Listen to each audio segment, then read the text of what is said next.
Well, thank you all for joining me today. And I think I'd like to start with considering the IMO, the net zero framework, and where we go from here. Perhaps, Felicia, we could start with you, and you could give your views on whether anything is salvageable from the net zero framework and the sort of time frame in which anything that is salvageable may be come to the shipping industry. That's the $1 million question that you're asking me. I think salvageable is not the right way of looking at it. That would have been probably the right word. Have we had a negative vote at the last MEPC meeting? Luckily, we had a deferral. It is a pause. It is a way to think, to brace ourselves a bit, to rethink some of the areas that require more congruence from the different member states of the IMO. I don't think it's about salvaging. I think it's about building better, building faster, building slightly differently in a way that will help the industry continue the innovation that we were talking just before this panel. The industry has started long ago. And we see that sense of collaboration to a very large extent move from the MEPC room into the different informal working groups that are led by the different member states, where industry is a very big part of that. The Methanol Institute is very much involved there, and we see a lot of work being done and moving forward. So I think this MEPC is actually going to come with a renewed sense of hope for those that think, perhaps like you, that we require a salvaging. Well, perhaps Bo, you come in here. What would a new framework look like? How would it differ from the old framework, and how would you make that acceptable to the countries, America and Saudi Arabia in particular, who were responsible for the deferment? Yes, so I'd just like to build, and I like very much the introduction here, I'd like to build on that because there is a part of the ecosystem that likes to hinge the transition on the adoption or not adoption in October last year, and that narrative is just wrong because there's so much going on in the world around shipping and within shipping. There is a macro trend of acknowledging that there is a climate change going on, and it is a problem that needs to be solved. And it's not going away by, wars or tariff wars or whatever. There is a physical problem underlying, and we know that we have to continue to work with that. So I think it's the developments that we're seeing in the world around shipping are supporting a narrative saying that the world is actually doing something about it.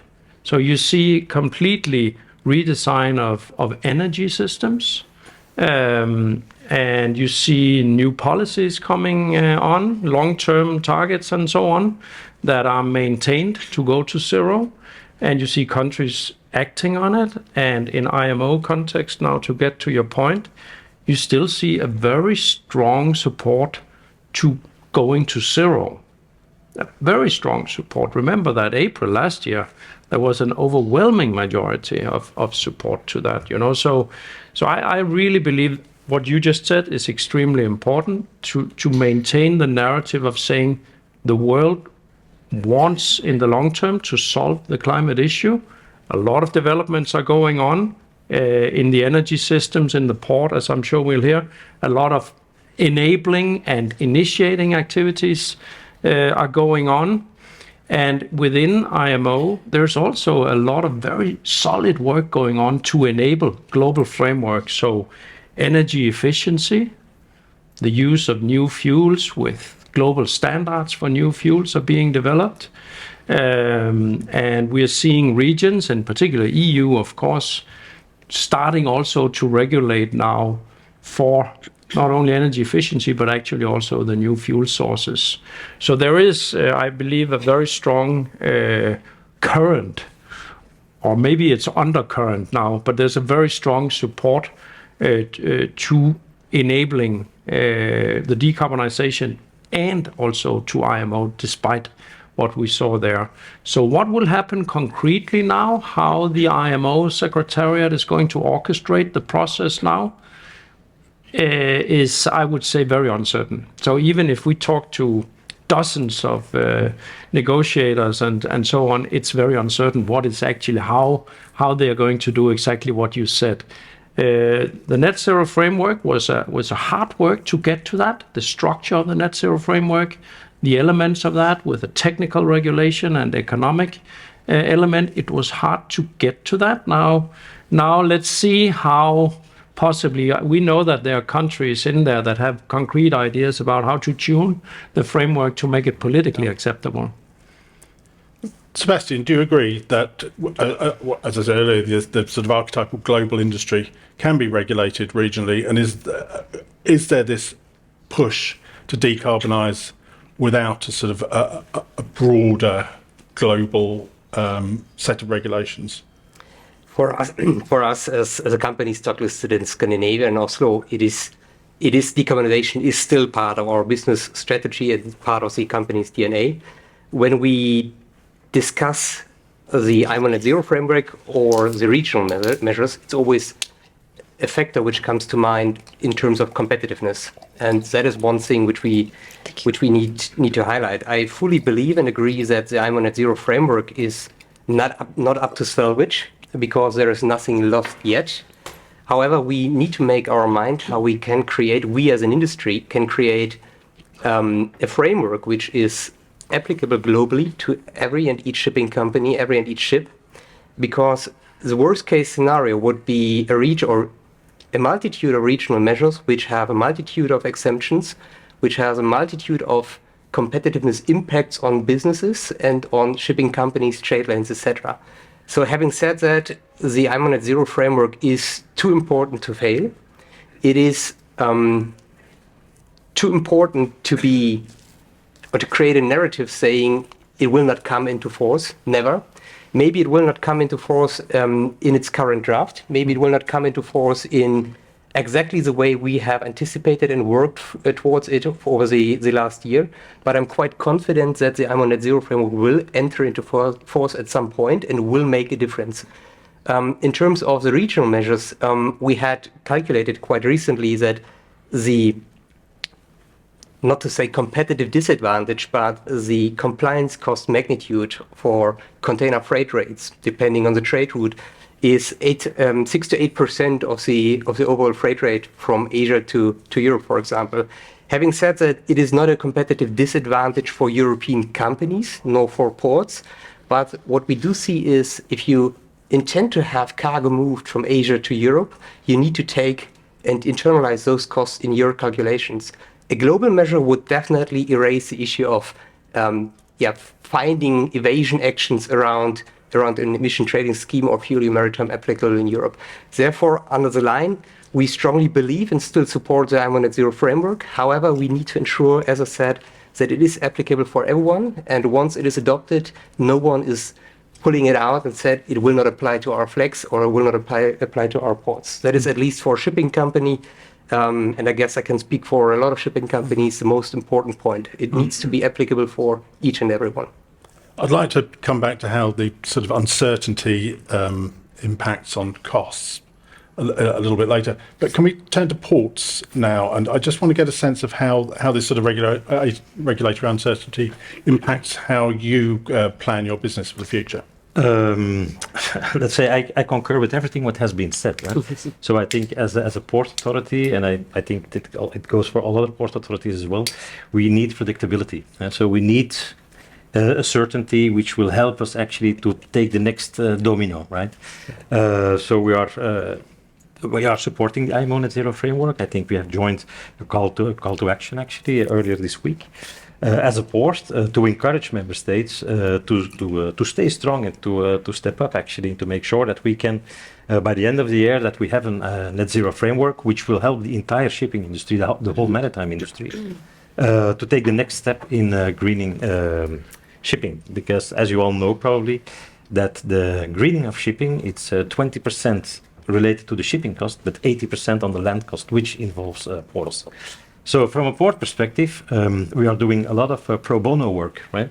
So we have engineers studying how can we prepare, what should we prepare, how can we be involved in value chains, how can we discuss green corridors. And the longer that it takes to have this kind of global framework, the longer that it will take to get these green corridors up and running. Yeah. I'd like to sort of talk about the time frame, because 2050 might seem like a long way away, but in the terms of the shipping industry, it's where a vessel's lifespan could be 20 to 25 years. It's almost on us now. I want to get a sense of how shipping companies or the industry as a whole can deal with the sort of regulatory uncertainty with this deadline of 2050, in terms of how they go about thinking about, for example, what vessels they might be ordering, how they might be powered, what technologies they're using, because these are big investments, long-term investments made under conditions of, I would say, considerable uncertainty. I don't know, Sebastian, maybe you'd like Sure. to Yeah. from this one. Exactly with this in mind, we have in 25 quite achieved a transitional year for the company. We have divested 10 vessels. We have invested, so building 17 new vessels, or at least signed the shipbuilding contracts for 17 new vessels. With that, we will reach by 2018 an eco-design fleet share of more than 3/3, so 75%, which is, at least for a company our size, quite a remarkable step. Once we drive the decision on which type of vessel, which fuel type, which engine technology, which fuel preparation technology is installed on board, we always try to bring in 3 points into the equation. First one is definitely the regulatory exposure, so compliance cost as one of the big cost factors, but also regulatory intelligence. So making our mind before we sign a contract, where, with whom, so which counterparty will operate the vessel on which trades, and what might be the compliance or regulatory exposure of those vessels. Secondly, it is definitely an issue on cost, on capital cost, and making a mind on which technologies might be the right choice, the right bet, so to say, for today's perspective. There are some more ambitious, some less ambitious strategies behind it. So having said that, if you know that the vessel is operating 15 years in a row on the same trade, and you know that while the vessel is operating, there are some ports which have suitable infrastructure and fuel supply chains, then it is easier, as we have done it, to purchase methanol-capable vessels. If you have a commitment from your counterparty, which is 5 years, then you have a residual risk of 20 years to go with a technology you might not use or will use or be able to use in different trade routes. So it is definitely one of the points where we need to make our mind quite early in the stage. Lastly, operational risk. And that is something related just to fuel availability. And I highly appreciate that the Methanol Institute is doing whatever it takes to provide fuels. However, there is still a risk that the vessel is employed or will be employed with a technology way outperforming the environment in which the vessel is or will be operated. So those 3 key factors are quite important once we either decide or not to decide to sign a shipbuilding contract. Yeah, Felicia. Yeah, no, when we're talking about cost, I think it's important to step a few steps back, right? The biggest risk is misalignment globally, right? The reason why we need an NZF, the reason why it's so important is because shipping is a global industry, right? As a shipping company, you are navigating a lot more than you are navigating an entire ocean of different legislations, right? You're ETS and FuelEU in the EU. We have some 20 countries in Africa now organizing themselves in a whole new CO2 pricing sort of mechanism, right? We have the UK looking at their own ETS. We have Turkey looking also at their own ETS, and so on and so forth, right? Just this morning, I was reading that China is looking at a completely different way of measuring emissions, because they are thinking that, well, in the next 5 years, our emissions are going to peak, right? So when you navigate all that complexity, that has an impact on cost, that has an impact on access to capital, that has an impact on production of fuel and then access to that fuel. That has a massive impact on the kind of facilities and services ports offer, exactly. Right? So this is the biggest risk. In terms of technology, I think we can all agree technology is there. Right? I can speak for methanol. We have more than 100 of methanol-propelled vessels on sailing today. We have more than 330 on order. It's looking good. But the question is, how can we bring all these elements that are driving that change and are that market maker that we need in order for all the puzzle to come together? Well, perhaps Bo, or you could come in on that. How do you do that? How do you fit that puzzle together? I completely agree to the point being made here, and this is also why, we are spending a lot of resources, for example, on the fuel standards and the principles and methods to arrive at the so-called emission factors, and trying to. So we're facilitating a large informal working group with many member countries and organizations to really put to science to work here to arrive at some standards for mitigating the risk that you are talking about. And so even if no matter what happens with the net zero framework as such, we strongly believe that meeting place in IMO is unique to create global standards.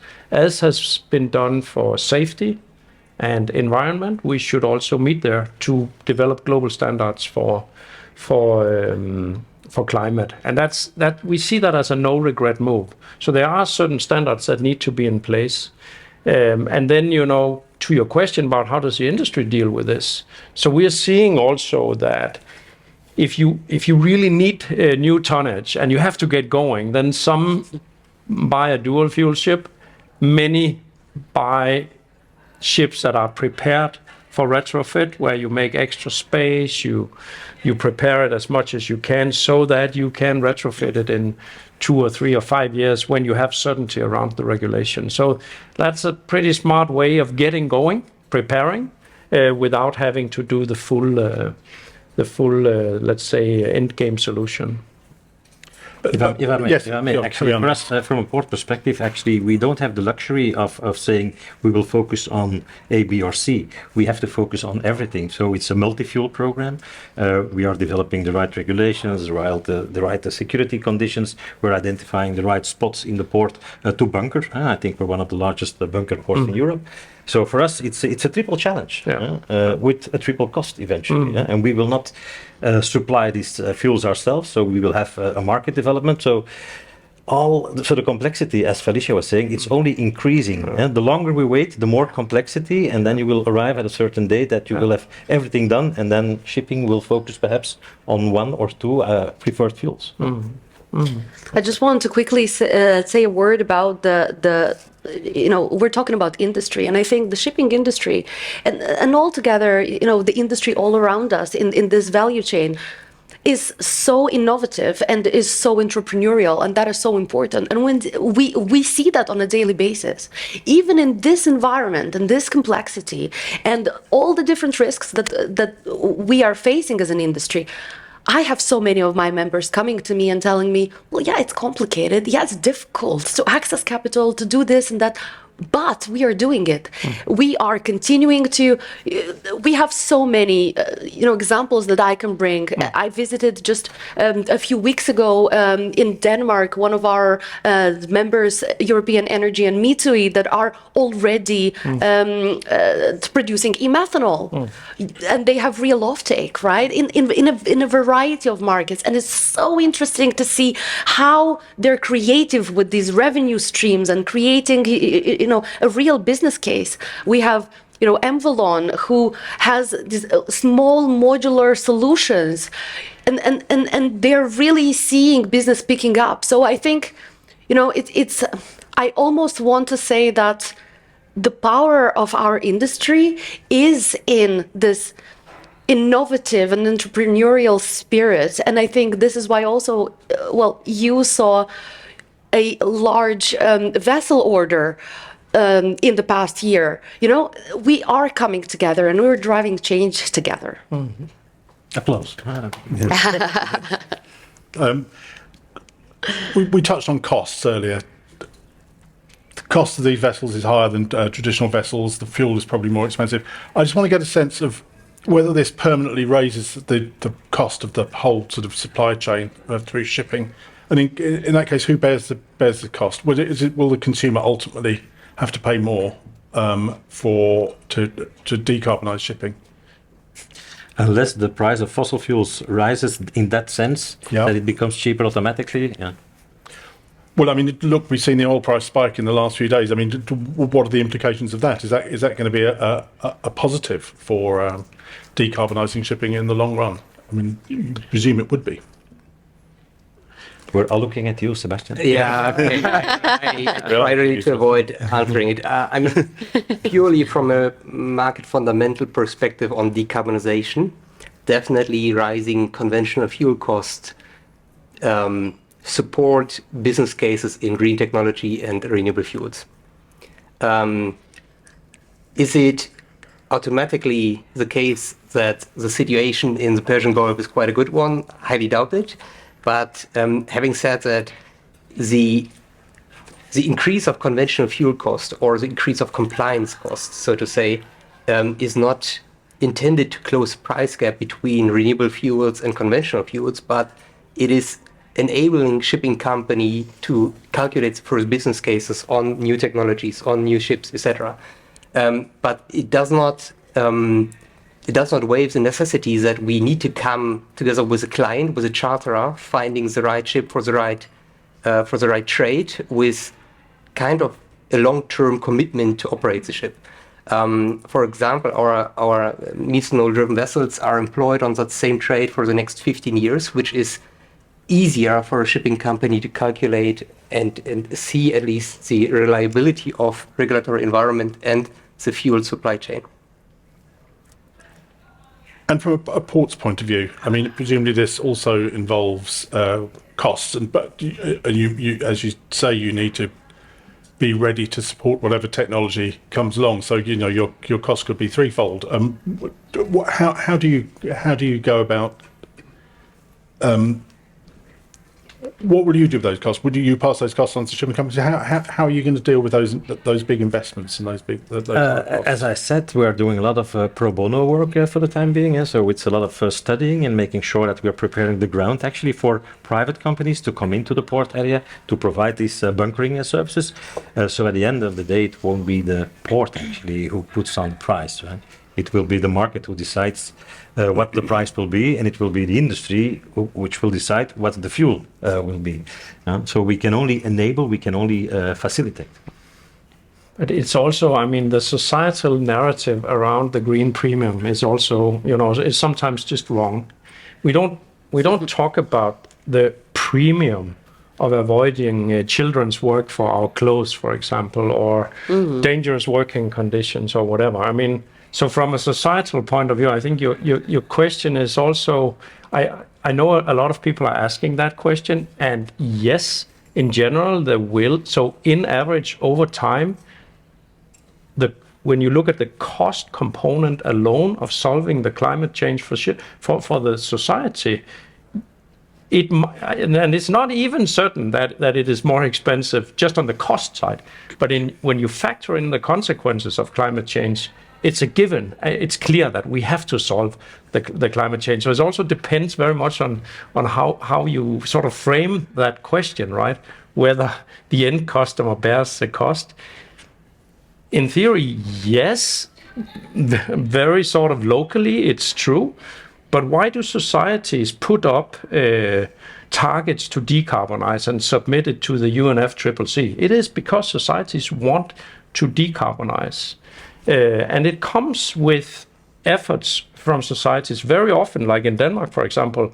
It also created energy independence. It also created huge source of renewable energy, which has been extremely good for the country and has created very clean environment. So, when you talk about cost for the end user, it's also a much, it has many more nuances than just the cost of this bottle of water.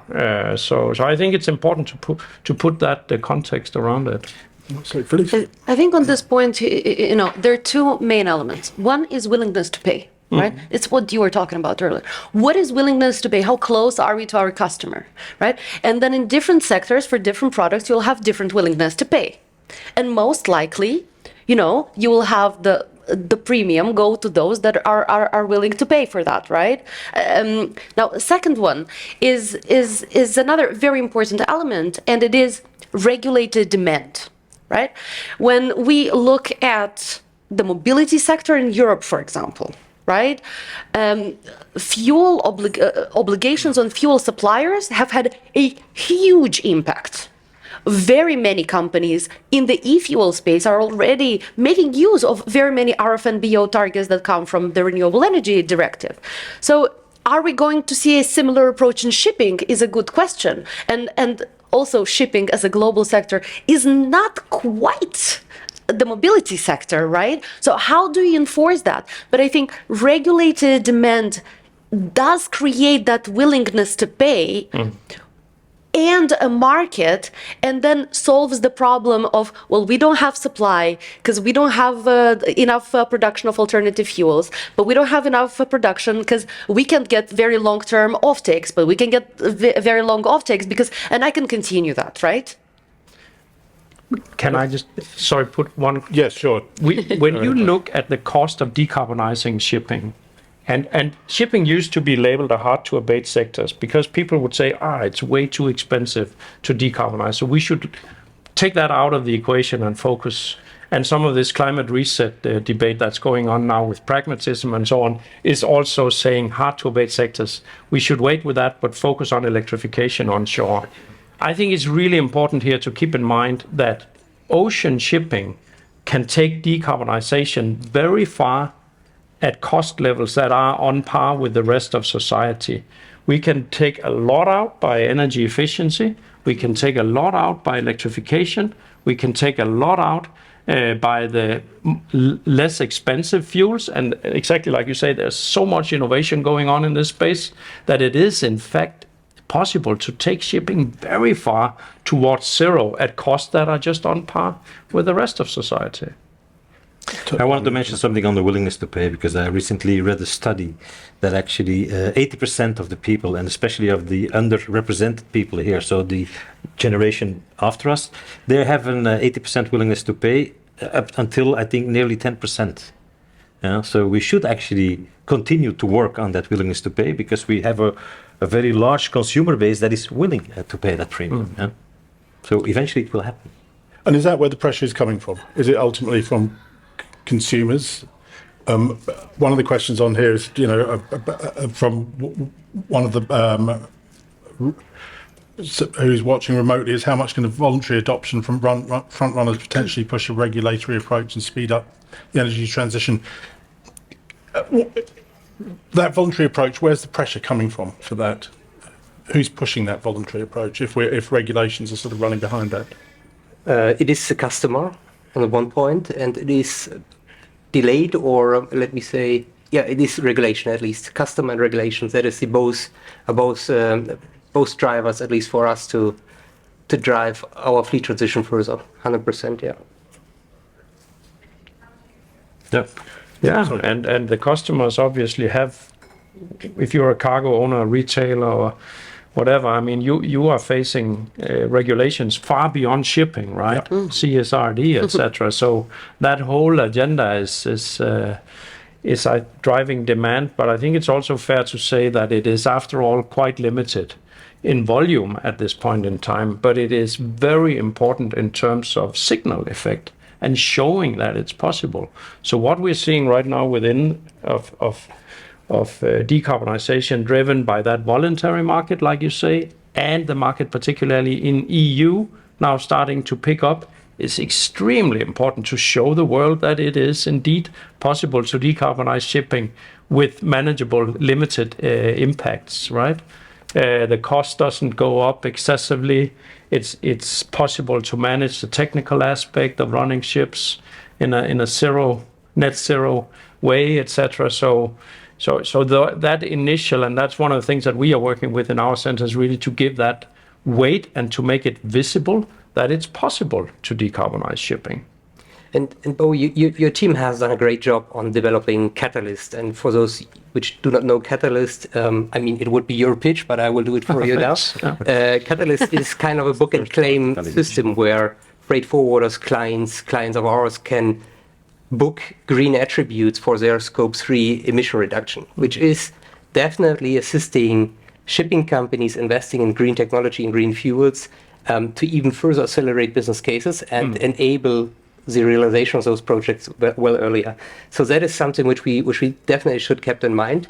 Having said that, it is the whole value chain who needs to decarbonize. It's not just shipping, it is the port infrastructure, it is the freight forwarders, and in the end, it's also the retailer who is really bringing out the products to the end customer itself. So there is definitely over the whole supply chain a demand which we should not neglect, and which is, for us at least, definitely one of the impacts why we have invested in new vessels. Tom, you're a little bit further down the supply chain. Do you get the sense that there's this push from customers to decarbonize? But it's the customer of the customer actually who's pushing. Yeah, so that's the ultimate customer. The ultimate customer. So we see it. So that's also why we are involved as a port in this kind of discussions to at least to explore how we can help to cascade the cost a bit, right? So it will happen. It is happening. Thanks for mentioning Catalyst, but it is happening as we speak. I mean, so shipping companies are burning fuel beyond compliance need, beyond what they can sell to their own customers, and they put the rest of the green certificates on that platform. And companies like some of the big well-known retailers are buying them to put them into their Scope 3 reporting, So it's a very nice way of getting going with flexibility in the beginning of the transition here, where, for example, ships in tramp shipping had difficulty in doing it. But this way, it's possible to get going. We're coming near the end of our time. We've got about 4 minutes left. So each of you could have 1 minute to convince me that the shipping industry will be on net zero by 2050. We can start with you. Oh, goodness. Why am I going first with this? I think shipping has to decarbonize. We talked about innovation. We talked about voluntary work, voluntary schemes that are helping shipping innovate and decarbonize. And we're 20 years out. Right. We talked about voluntary schemes. We talked about regulated demand. We talked about the large amount of regional frameworks that are developing. And navigating, of course, that complexity is very difficult. But at the same time, I must say that means that we as an industry are being pushed towards innovation. We're being pushed to decarbonize. Our customers are holding us accountable. When I walk into the IMO, I feel accounted. I feel that someone is watching me. And I think, we tend to look at climate change and at the decarbonization as a challenge, but it is also an opportunity. It's an opportunity for all of our businesses to develop further, to create ever bigger incomes for our shareholders, but also make good this time around. Great. That was almost bang on a minute as well. Well done. Mo, next minute. Because of three things. Because, first of all, we have shown over the last 5 years that the technology solutions are there. It has been enormously rewarding to be seeing all those developments, and they are now being demonstrated in the initiation phase. Let's talk about 1% maybe of the global volume. So it is happening right now. The technologies are there. Secondly, we know the leaders of this industry, they are going to continue to push this forward. The ports, the ship owners, the fuel producers, the countries, there's still very strong leadership in this industry that will continue to push this forward. And thirdly, the climate change is going on. We, next year, the year after, our children, 4 years' time, they will continue to see the consequences of climate change escalating and wanting to solve it. And we have actually the solutions to solve it in our industry. So I'm quite confident that we will go there. Sebastian. I do strongly believe that nobody, once we initiate a journey to net zero by 2050, said that it will be an easy journey. So that needs to be kept in mind. Secondly, I strongly believe, and we do see that there are business opportunities along the way. If you have the right partners on hand, if you had the right ideas at the right time, you even can earn money with decarbonization while doing something good for the society. And certainly, I strongly believe that the cost of doing nothing and not reaching net zero by 2050 will be way higher than the costs which we now struggle with, but which are inevitably necessary to take, at least to find solutions to take it, to become net zero by 2050. So I strongly believe there are good business opportunities, and the cost which comes with alternatively doing nothing will be way higher than now moving forward. Tom. And I think that it's underestimated what the role of the maritime industry will be in the global energy transition. The maritime industry, it has a flying wheel, so they will need to bring the green molecules to the places where they will be used, industrial takeoff across the globe, right? So you need this artery system of the global economy to decarbonize as well. So your question was, do we believe that it will happen by 2050? Yes, it will happen by 2050, perhaps a bit before 2050. Yeah? Great. Well, thank you very much. I think, to sum up, I think you've made me much more optimistic than I was to start with, that the shipping's on the right path to decarbonisation. As you say, it's going to be a difficult voyage, but let's hope the industry does get there eventually. Just remains for me to say thank you very much for our panellists today, Felicia, Bo, Sebastian and Tom. So if you'd like to give a round of applause. And thank you.